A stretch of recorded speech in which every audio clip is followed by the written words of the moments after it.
नमस्कार लोरास किचन को बहुत बहुत स्वागत। आज आम आ गोटे ब्रेकफास्ट बनैबा इडली सांगे चटनी। तो भिडियोटी शेष जाए निश्चय देखो, भल लगे चैनल को प्लीज सब्सक्राइब करने। आपाई गोटे गहरिया जगार मु गोटे कप बिरी हाफ चामच भी कम अच्छी मेथी दाना देली। बिरीटा को बेसी धोइबानी, 2 थर धोइबा। आउ से पानी देकी ठंडा पानी ही देबा। ठंडा पानी दे सारा पर कवर करके 4 ରୁ 5 घंटा छाड़ीदेवा। एबे मु आ गोटे जगार नहीं जाइए 1.5 कप्र चाउल, अरुआ चाउल, जो भी अरुआ चाउल आप नहीं पारे। अरुआ चाउल किंतु 4 ରୁ 5 थर भल भाव में आप धोईदेवे। अरुआ चाउल टिके हल्का उषुम पानी देकी 4 ରୁ 5 घंटा पर्यंत आम भिजेकी रखा। जेहेतु आम 4 ରୁ 5 घंटा भिजुँच तो चाउल टिके उषुम पानी देले भलरे से सोक हो। एबे आम 5 घंटा पर चेक करिया बिरी रू ए पानीटा को आम अलग गोटे जगह को काढ़ी नबा। आ ब्लेंडिंग जार देके ताको चिकन करके बाटी नबा। बिरी बटा हो गलानी, ताको मु गोटे जगह को ट्रांसफर कर नहीं। आउ चाउल को मध्य सेमती ब्लेंड करबा, किंतु चाउल को ब्लेंड कला बेले बिरी को जो पानी रे बतुरे थिले से पानीटा को सेथिरे देबा जेतकी दरकार। चाउल को ब्लेंड करदेले एबे बिरीटा को आम 10 मिनट पर्यंत प्रथमे भल भाव में फेणी देबा। एमती कंटिन्यूअसली आम ताको मिक्स कर चलिबा, जहाँफल कि सी टिके सॉफ्ट हो फ्लफी हो इडली टिके सॉफ्ट हम। एबे देखो से धीरे धीरे तार क्वांटिटी बढ़ला देखा कलर भी व्हाइट कलर हो। तो से आपको 10 मिनट पर्यंत एमती गोले चलिए। 10 मिनट पर से चाउल बटा को आड करके मिक्स करेंगे। स्टार्टिंग रू चाउल बटा को आप देवेनि। मिक्स केबे करदे बिरी आ चाउल को पूरा भल भाव में। तापरे ताको कवर करके आम ओवरनाइट एमती छाड़ीदेवा, जमती कि सी बहुत भल भाव में फर्मेट हो। तो मुझे सका देखा सकाଳେ तार केमती माने कौन है से बैटर। एबे बैटर को आम बहुत जोर से गोलेबानी, हल्का हाथ में गोलेबा। तो आम आपको ब्रेकफास्ट से बन पारिबा जिते आम बैटरटा राति प्रस्तुत करके रखि से आम एबे स्वाद अनुसार लुण को आड करके टिके पानी देवा। 2 ରୁ 3 ଚାମଚ पानी देवा ताकि बैटर टिके बहलिया अच्छी से आम से पानी देकी ताको भलरे मिक्स करनबा। लुणटा जमती चारिआड़ को मिसीज से आम भलरे गोलेबा। तो ये आमर बैटरटा रेडी हो गलानी।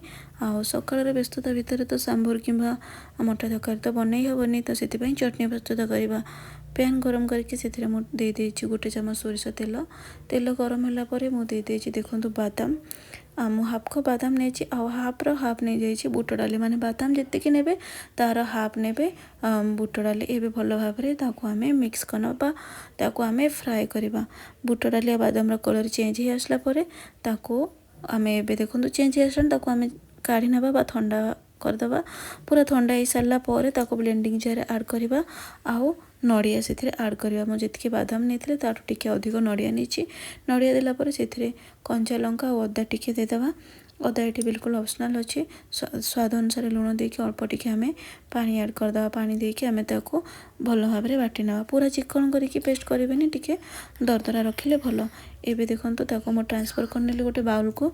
से आउ टिके पानी देके जी आप पानी रखा को चाहते चटनी से पानी देके ताको गोले नेबे। एबे गोटे तड़का लगेबा।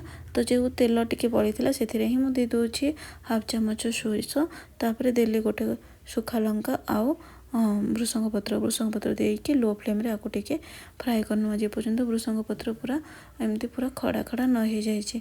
तापर ताको डायरेक्ट आनिके आम देदेबा आमर चटनी रे दे सारा पर ताको आम मिक्स करनबा। प्रस्तुत हो गला आमर साइड आइटमटी चटनी।